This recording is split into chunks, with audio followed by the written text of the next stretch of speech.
Okay, everyone, welcome to the 2022 Thermal Interface Material Innovations for Consumer Electronics Tech Seminar. Thank you all for joining. We're going to get started in just a few moments. I see folks are still joining our meeting, so give us about 10 seconds and then we'll get started.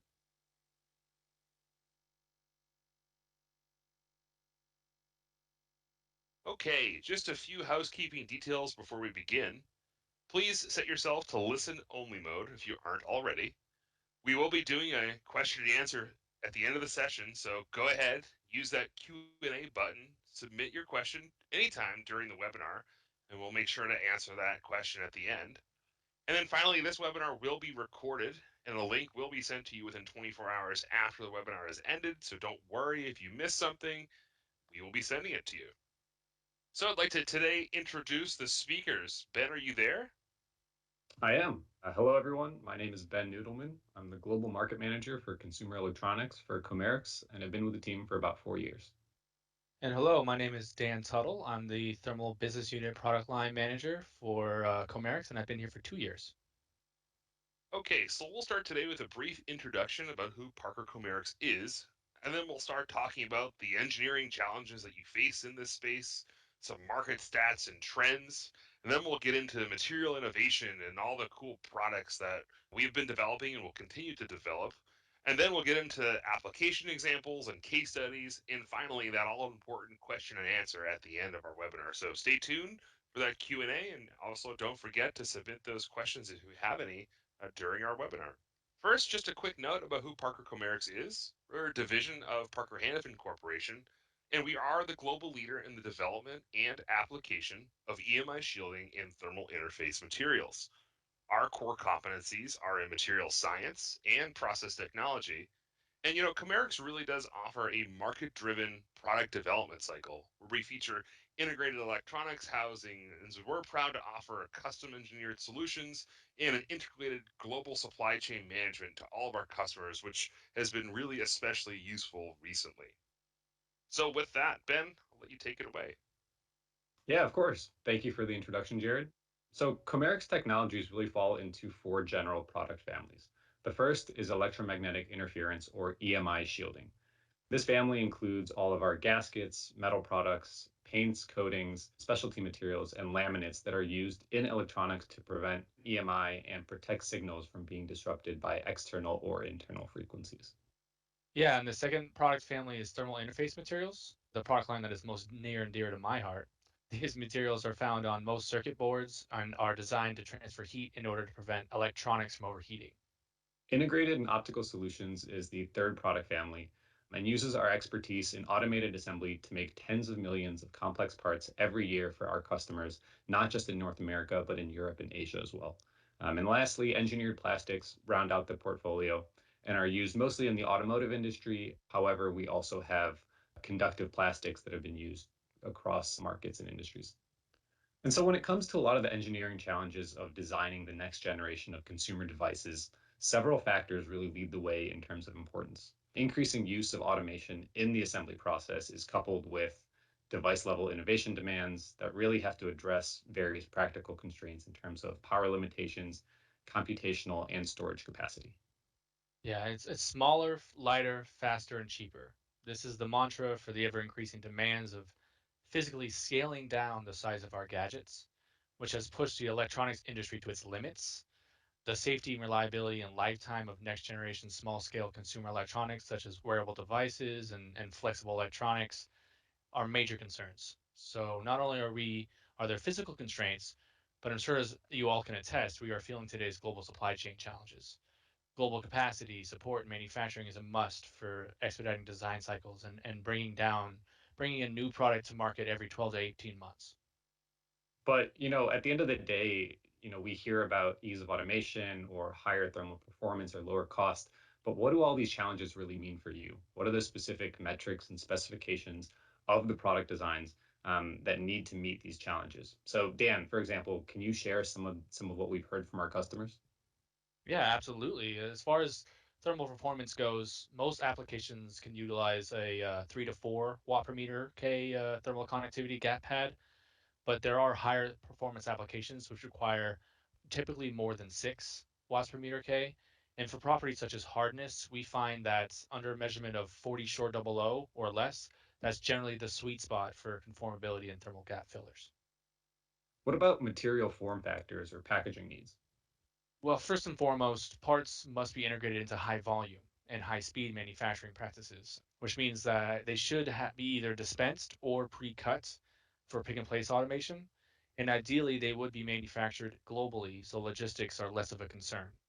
And of course, as in many industries, but especially so in consumer electronics, component costs are a key driver. So lower costs really means minimizing the individual cost of the thermal materials, either per kilogram or per size or per sheet on an individual part basis. Right. We wanted to briefly take a look at some of the market trends in the consumer space. So it's no secret that smart home and the Internet of Things are irrevocably intertwined, with IoT being one of the most disruptive trends now affecting many traditional industries. However, the rising number of consumer devices and sensors can be controlled via smart algorithms, such as machine learning tools, and basically together form the Internet of Things or IoT. Yeah, to be clear here, though, the use of IoT in this context of private households defines a smart home. So the possibilities to automate processes in domestic contexts are almost unlimited. So let this sit with you. By 2025, so in just a few years from now, over 57% of households in the United States are expected to be smart homes. So that's more than 73 million households that are going to be smart homes and include things like smart speakers, smart security, smart thermometers, and other house controls. Yes, and the global spend on smart home devices is expected to double from 52 billion in 2019 to over 88 billion in 2025. An interesting submarket of connected devices, wearables and fitness trackers are showing a lot of growth. People are taking control of their personal health information and the day to day monitoring of it. So, growth has been nothing short of explosive, increasing almost 300% in shipments of fitness trackers and wearables in a 3 year period from 2017 to 2020. And then there are the consumer drones, which, while they represent a small percentage of the entire $1 trillion global consumer electronics market today, they have been seeing skyrocketing adoption over the last 10 years. So, with that backdrop of where the market is going for electronics enabled devices, let's discuss what that means for the thermal interface market materials. Though I'm sure you are somewhat familiar on how thermal interface materials work, successful thermal management of high powered electronic components, such as single or multi chip modules, integrated circuits, with high heat dissipation ratings requires careful design engineering. The most important goal in electronics cooling is to maintain junction temperature from rising above prescribed levels. Junction temperature is a good predictor for the useful life of the component. Thermal interface materials bridge the interface between hot components and a chassis or a heatsink assembly. As you can see here, the thermal interface material, shown in purple, helps to increase heat transfer and keep components cooler while really pushing out any kind of air gaps that can isolate and insulate components. Thermal gap pads and thermal dispensables like pre-cured gels and cure-in-place compounds are very common types of TIMs or thermal interface materials with an increased use in future designs. These are areas where Parker Chomerics has developed next generation materials based on voice of customer and voice of market feedback. Yeah, and thermal gap pads are conformable sheets of thermally conductive material. They're commonly used and cut to specific sizes and shapes. Our gels, on the other hand, are dispensable materials that do not need any kind of curing after dispensing. Our Thermogap gel materials are a single component and will not change properties after being dispensed, meaning that they won't crack, they won't harden, they won't become brittle, or flow out of the area onto which they're dispensed. On the other hand, our thermoform family of thermal dispensable materials represents a two-component product that cures in place and is often used as a potting compound or an underfill material with enhanced thermal properties. When it comes to new development in gap pad technology, Pad 30 and Pad 60 stand out as the next generation materials with enhanced thermal and physical properties, designed to be conformable with a low Shore double zero hardness and to be used in a variety of thicknesses. Pad 60 represents a high thermal conductivity material for advanced processing power needs and high performance board components. Absolutely right, Ben. Yeah. In fact, Pad 60 is rated to 31 short double O, making it one of the softest 6-watt pads on the market. It's actually over 40% softer than our existing 6-watt thermal gap pads, and both Pad 30 and Pad 60 are available with an option of thermally conductive pressure sensitive adhesives and can be integrated into visual inspection and pick and place equipment to support programs with millions of pieces per hour and per year. So in addition to the gap filler pads, Pad 30 and Pad 60, Parker Chomerics has actually designed new next generation thermal dispensable products for use in consumer electronics devices. The newest of which is Gel 75. At 7.5 watts per meter Kelvin is the highest thermal conductivity single component pre-cured thermal dispensable on the market. It is widely used for flexibility and automated dispensing abilities, maintaining all the same physical and regulatory properties of Chomerics thermal gels. It represents another step in the advancement of dispensable thermal products. Also, new this year is Gel 37. It's a 3.7 watt per meter K thermally conductive single component dispensable. It's designed to be low cost yet a reliable workhorse. Both thermal gels are available in sizes from 10 cc syringes up to 5-gallon pails or greater, depending on the application. Also, another recent thermal dispensable is what we call SIP 35 or Cure in Place 35.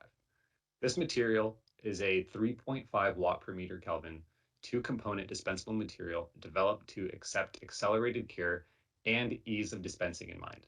Curing to a Shore A hardness of 55, it's meant to be an underfill or potting compound in dense packages that can be easily reworked. But what does all this material innovation and development mean if these products don't provide solutions to the engineering challenges you all face and the ones we mentioned earlier? Yeah, these new next generation materials are positioned to meet the stringent standards of the industry, taking into consideration fast prototyping, speed to market, high performance, and a global support network meant to assist with assembly, integration, and mitigating supply chain concerns. Yeah, that's a pretty good point, Dan. Material specific properties are relative and meant to provide solutions across the board. For many of you, Gel 37, Pad 30, and SIP 35 in the 3 to 4 watt per meter Kelvin thermal conductivity range are more than enough to provide effective heat transfer and do so at an attractive price point. But one of the things we also wanted to do is kind of give you a little bit of insight in our technology roadmap. Just because we've launched these new products does not mean we're done designing for the next generation of thermal interface materials. As we continue to work with you, our customers, we continue to develop materials that help to fill in the gaps, to help solve the solutions that you and your designers and your engineers face and are going to face in years to come. Yeah, and our tech roadmap for the calendar year includes non-silicone solutions for both gap pads and dispensables, as well as we're targeting even higher thermal performance at even lower cost standards. These materials are always in development. We have a plan today, but you are all key partners to our product development roadmap. So please reach out to us if you ever have any specific needs. We'd love to hear about it. We are constantly looking for feedback for next generation needs and requirements. And as a reminder, please feel free to use the Q&A feature to ask questions or provide us input. We'll be sure to get to those at the end of the webinar. It's also good to show you some actual examples of what this real world product applications look like and what it means to be used in global automated assembly cells. You can see here our thermal gel being dispensed onto the PCB of an electronic device and then checked for quality and accuracy by an automated vision system. Yeah, yeah. And here you'll also see a pick and place robot easily grabbing and placing a thermal gap filler. This is actually our Thermogap Pad 60. This is at 1 millimeter thick, easily handleable. It doesn't need a fiberglass backing for rigidity. It's got a lot of good elasticity properties. Very easy to handle, and it's a 6 watt per meter K connectivity and very soft. Now let's get into some real world examples of where these next generation materials are being used today. Like we mentioned, smart home devices are proliferating in our everyday world with popular products from both large multinational technology players and scrappy startups alike. There are endless smart home products available on the marketplace today. With each iteration and design cycle, smart home devices are expected to include more features and achieve greater performance, thus driving the need for increased thermal interface material performance. Most of these smart devices are connected by one of several connectivity standards and have chips dedicated to their interconnectivity. Some of these standards that you likely have heard of and work with are Zigbee, Z-Wave, Thread, Matter, and of course, Wi-Fi and Bluetooth connectivity. Yeah, with multiple chips to effectively dissipate heat Thermogap Pad 60 was selected as the Thermogap Pad solution in this instance, as it provides an effective thermal exchange between the processor, the integrated heat spreader, the IHS, and heatsink on smart home PCBs. As you've all been working and studying far more from home, there is a tremendous increase in need for higher bandwidth and better signal strength. Two simultaneous video calls and three other people streaming video requires whole home coverage. All the modems, routers, signal extenders, and mesh network modules are getting hotter, more powerful, and more compact, leading to the need for greater thermal heat dissipation requirements. And our last case study is on drones, like we talked about, or like we mentioned some of the statistics on earlier. Drones come in nearly every shape and size and are used for purposes from professional drone racing to photography and videography, and then also from delivery to surveillance and mapping. But one commonality is the incredibly high processing power and energy needs from the rotors and internal electronics. Next generation thermal interface materials are used to cool the batteries and maintain longer operating times for all kinds of drones, whether they are multi-rotor or fixed wing formats. Well, everyone, we hope you enjoyed this mini 2022 tech roundup of our new next generation thermal materials for consumer electronic devices. Now let's take a few minutes to answer some of the questions you all have asked. And as a reminder, you can continue asking questions as we're answering. And with that, we're going to get straight into the questions. So I wanted to let you all know that Dan is unfortunately unable to be here with us to answer these questions, but you got Jared and myself leading this part of the webinar. So the first question we got is, you mentioned that these materials are positioned for consumer products and consumer electronics, but are they applicable for other industries or high reliability electronics? And the answer to that question is yes, absolutely. So many of these products, while in this particular webinar, we're positioning them for consumer electronics and things like smart homes and drones and Wi-Fi connectivity, many of them are very much so applicable for things like telecom, automotive, defense, aerospace applications. And actually in the next few months, you'll see us put out a little bit more content geared towards those industries and those markets. Nice. All right, Ben, next question. Do you have any EMI gap pads with dielectric strength and good shielding with good thermal conductivity? So that's thermal pad coupled with the EMI shielding pad. So at this point, that's actually one of the materials that we're looking at on our technology roadmap. We do have a few EMI materials, so specifically EMI shielding conductive elastomers that have a pretty high thermal conductivity because of their high metallic filler. So those are potentially materials to look at depending on applications, but I would say definitely look out for some materials in the near future and announcements about material innovations specifically geared towards either RF absorbing and thermal pads or EMI shielding and thermal pad combinations. Good to know. Yeah. The next question is, on the roadmap, what do you mean by higher thermal performance? So that's a great question. As you can see, as we get into these new products, these effectively new materials that we've developed over the last 12 to 18 months, the thermal performance continues to get higher and higher. So with things like Pad 60, at 6 watts per meter Kelvin, and Gel 75 at 7.5 watts per meter Kelvin, we're continuing to push the boundaries and increase those thermal performance needs.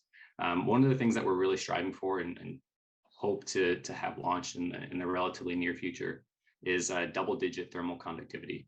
So materials that get into that 10 plus watts per meter Kelvin, both as a gel or as a dispensable, as well as a pad, because those are the requirements that we're seeing from many of you all.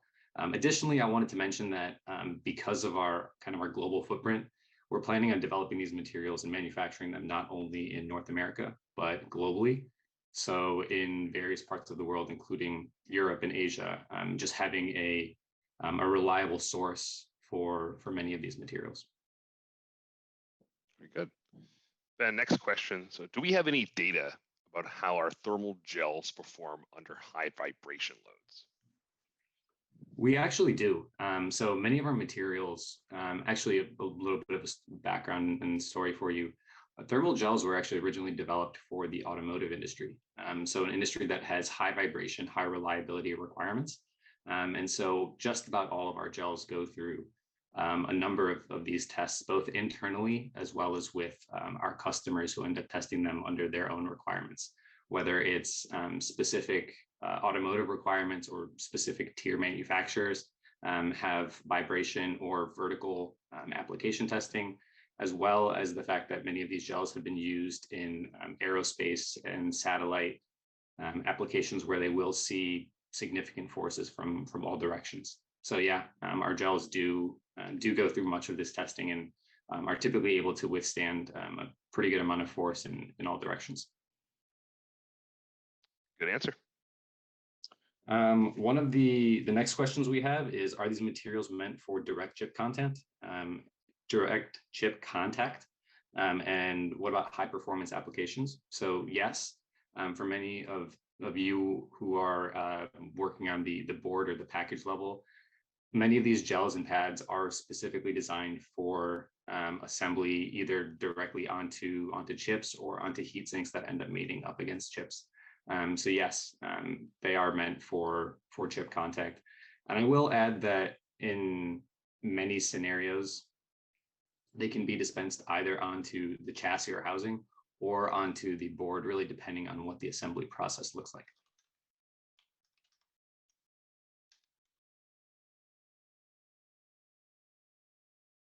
All right, then next question. So what advantages do Chomerics thermal interface materials have, let's say, over a competitive material? I've seen thermal interface materials from other companies with similar thermal conductivity. How are yours different?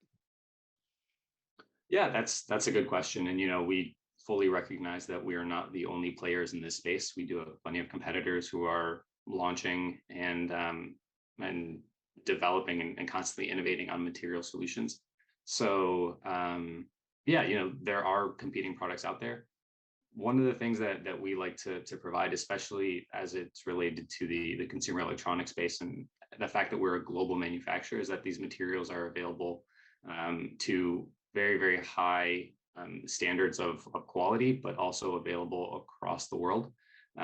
Again, especially as many people have been working on resolving supply chain issues. We take pride in the fact that our materials are developed and manufactured, and we have access to raw materials and resources in various parts of the world, wherever these materials need to be either consumed or prototyped.